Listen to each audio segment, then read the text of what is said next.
This is Phil Dixon coming to you again live. And today is December 10th. So we're coming with the December 10th, 2025 edition of This Day in Black Baseball History.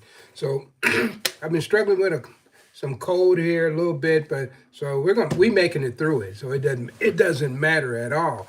So I want to thank everybody for joining. And because I have so many good things to talk about this evening, I thought maybe I better just jump right in. So if you're new joining me, go ahead and subscribe. If you like this kind of talk, we do this nightly.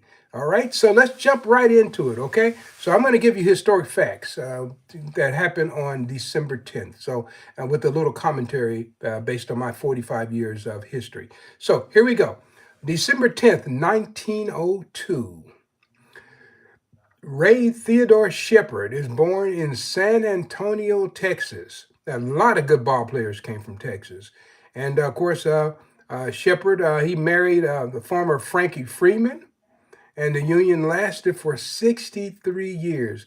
Now, I can think of a couple of ball players' marriages. The one that I think of that jumps out to me right immediately is definitely James Papa Bell. But there are more unions that lasted over 50 years with these Negro League baseball players. So maybe I will build a list. That would be a great show too. Maybe, well, we need to celebrate that because most of the time, this is not history you're going to get. I remember when I was putting my book together, the Negro Baseball Leagues of Photographic History. I don't have a copy of it right beside me right now. I thought I did. But when I was putting that book together in 1992, one of the things I wanted to do was show black men with their wives.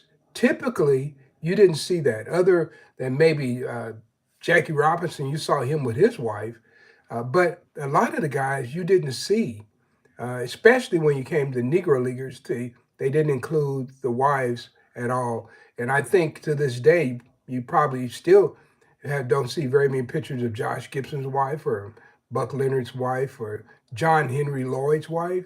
You don't see pictures of those guys. So I wanted to do something about that. And one of the reasons that that was so prevalent in my mind, because I talked to Clara Bell, Papa Bell's wife, and she wanted me to start highlighting the ladies, the wives that weren't getting any credit at all. So I still do that. So tonight, we're talking about the former Frankie Freeman and 63 years of marriage. They had 4 children. How about that? And he began his education in Brenham, Texas, but was later a student at Paul Quinn College. And also he attended Wiley. Both of those are colleges that were in the Southwest Conference of HBCUs, okay? And he did his postgraduate work at Atlanta University and the University of Michigan. There were a lot of people who did postgraduate work at University of Michigan, but there were schools that a lot of people did not let African Americans matriculate. So it's kind of interesting. I've seen several people who got their masters at University of Michigan, okay? So anyway, so why am I talking about Shepard? Shepard was an outstanding football player.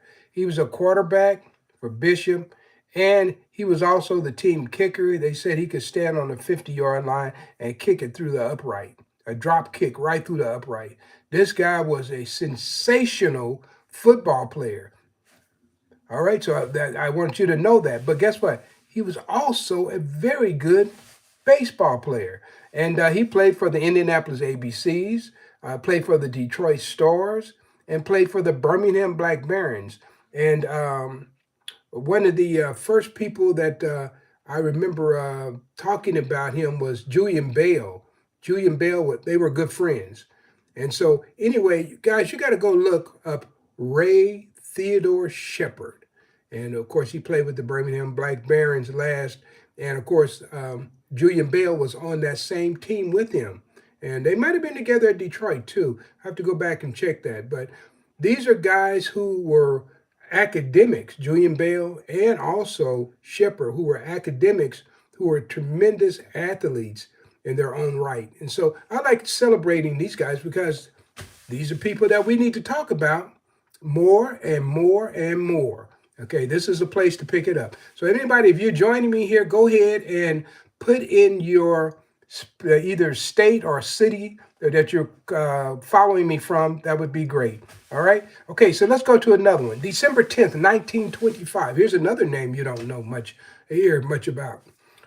So led by Scrappy Brown, the great baseball shortstop and second baseman of the Baltimore.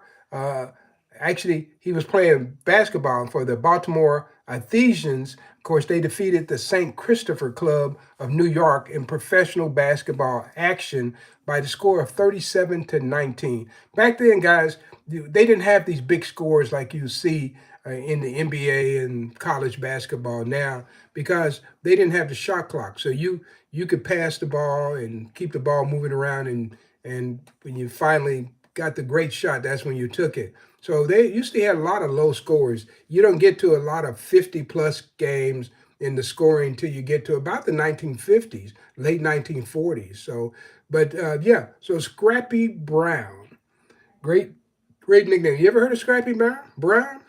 How about this? Also on that same team was a guy named Edward, and sometimes his nickname is Google, like Google, the search engine.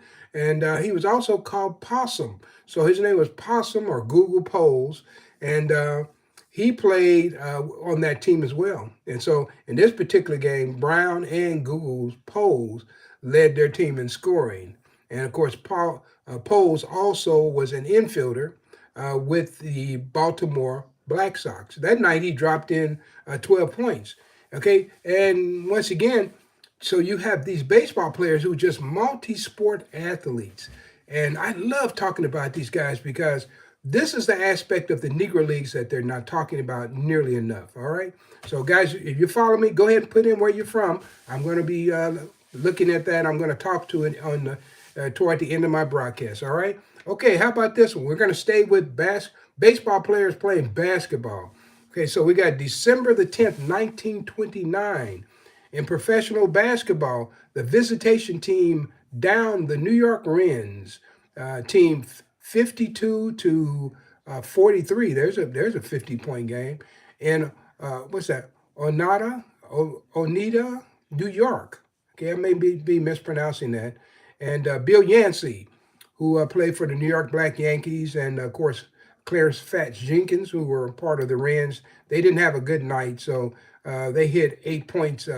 Let's see, Yancey hit 11, and we have Jenkins hitting 8. And so they ended up losing that game. And the Rens ended the season, believe it or not, 1929, with 114 wins. And this is interesting because both of these guys had just played probably 140 game season of baseball with the New York Black Yankees. All right. Okay, so we're getting a lot of guys playing basketball right now who are baseball players that we're learning about. And of course, Fats Jenkins and also Yancey are members of the Naismith Basketball Hall of Fame in Cooperstown. I'm going to say Cooperstown. I'm thinking baseball. Springfield, Illinois. That's the Naismith Memorial Basketball Hall of Fame in Springfield, Illinois. Sometimes you get ahead of yourself, you start thinking, and then you're on to the next thing. All right. Okay, so let's go. We're still staying with some Negro Leaguers who are connected to basketball. December 10th, 1938 is where we're at now. In addition to the Pittsburgh Courier, or we'll put it like this, an edition of the Pittsburgh Courier selected the all-time professional basketball team, and that was up to 1938.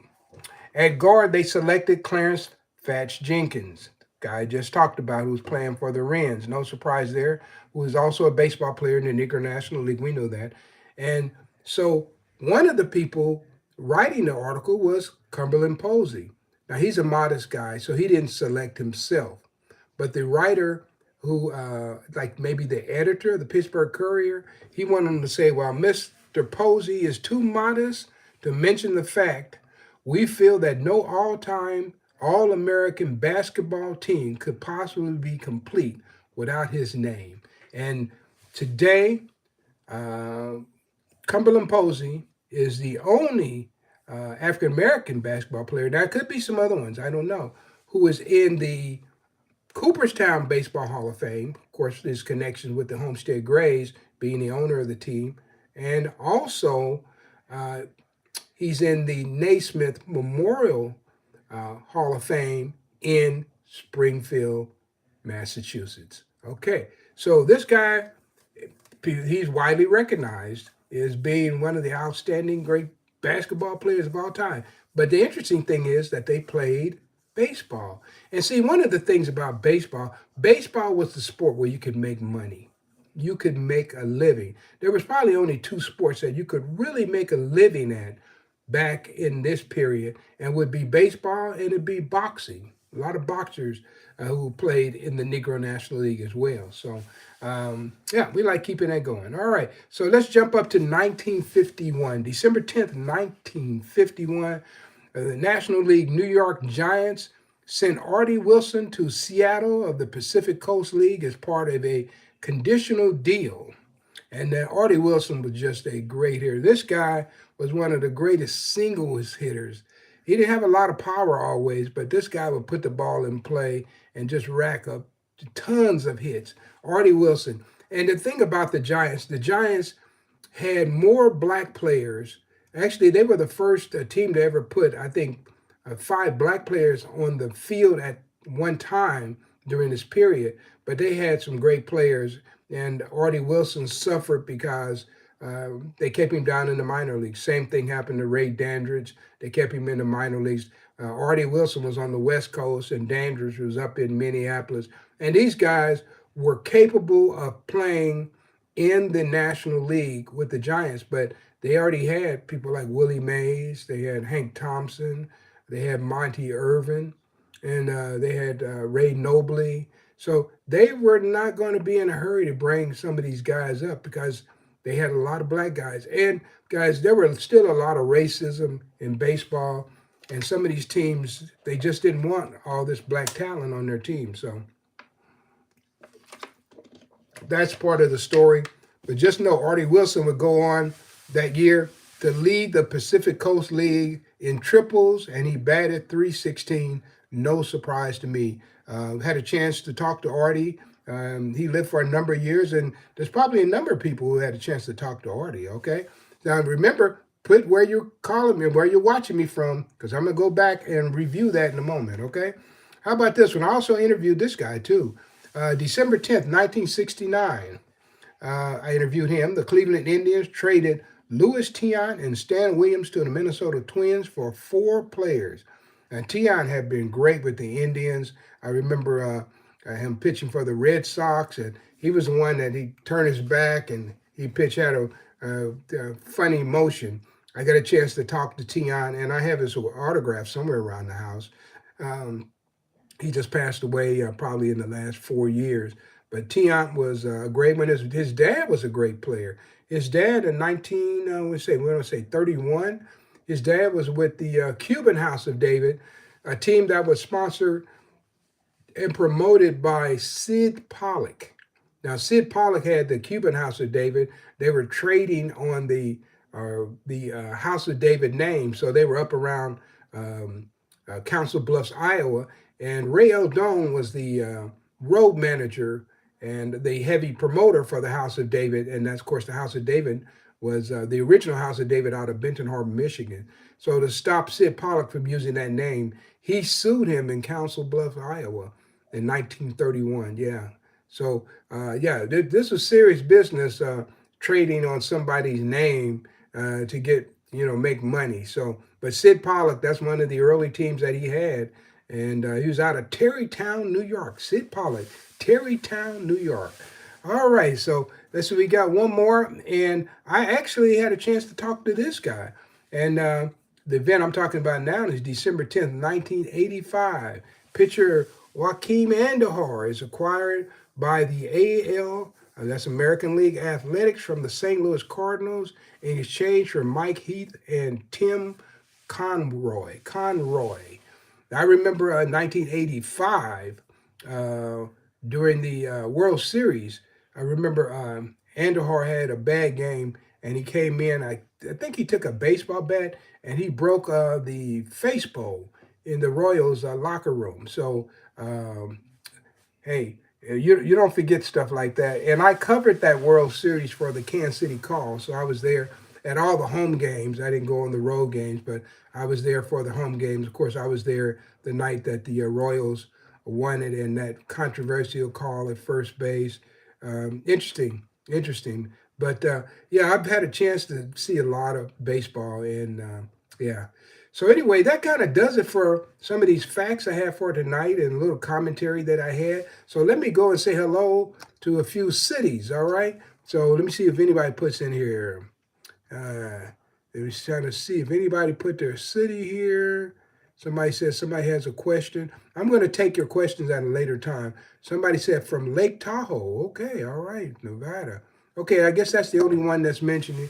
A lot of people have comments here. A lot of people saying hello. So hello to you guys, and thank you all for joining me. And I usually try to wrap it up, about 20 minutes. So it looks like I'm gonna get out here in time tonight. So I do want to say, if you like what I'm doing here, guys, if you think this is a place that you would like to come often to hear baseball, especially in this time of the year when there is very little baseball for us to follow, this is a good place, and I appreciate you coming here. If you have a chance to go back, I did a broadcast yesterday, and when I talked about Ruth Foster and my relationship with his family going back to the 1980s. And so, yeah, it's been my pleasure to talk about these ball players. And guys, if you're interested in baseball, I don't want to waste your time, but here's a couple books you can pick up that I've published over the years. Wilbur Bullet Rogan and the Kansas City Monarchs. That's a good one. How about this one? The Dizzy and Daffy Dean Barnstorming Tour, Race, Media, and America's National Pastime. That's another good one. And if you really want to dig way back, this was actually my second publication, the Kansas City Baseball Trivia Quiz book, and that came out in 1992. And guys, I'm sure there's somebody here who wasn't born in 1992. All right. As a matter of fact, I'm trying to think if I can look in here. How about this? Let's get a question from this book. All right. Let's do a Royals question. Who was the first Royal to slug a two pinch hit home runs? Who was the first Royal to slug two pinch hit home runs? Anybody know who that was? All right. It was, believe it or not, Bob Oliver, September 8th, 1969 against Oakland, and June 23rd, 1971 against Chicago. So how about that, guys? Still got some good stuff in there. And the reason I wrote this book years ago, I combined, and it had never been done, I combined the Negro Leagues, the Athletics, well, actually, Kansas City Monarchs for the most part, and other teams that were black teams around Kansas City. The Kansas City Cowboys that went back to the 1892 or 82 or something like that. And then I had the Kansas City Blues history in here, and I had the Kansas City Royals history, and it was the first book that combined all of those histories where you could read them. So it was like a history book done in trivia form. Interesting concept. Of course, this is the book that came out in, I want to say maybe 2021. I released this one. It's not my latest book. My latest book came out in 2023, but this is the first baseball book to ever use QR codes.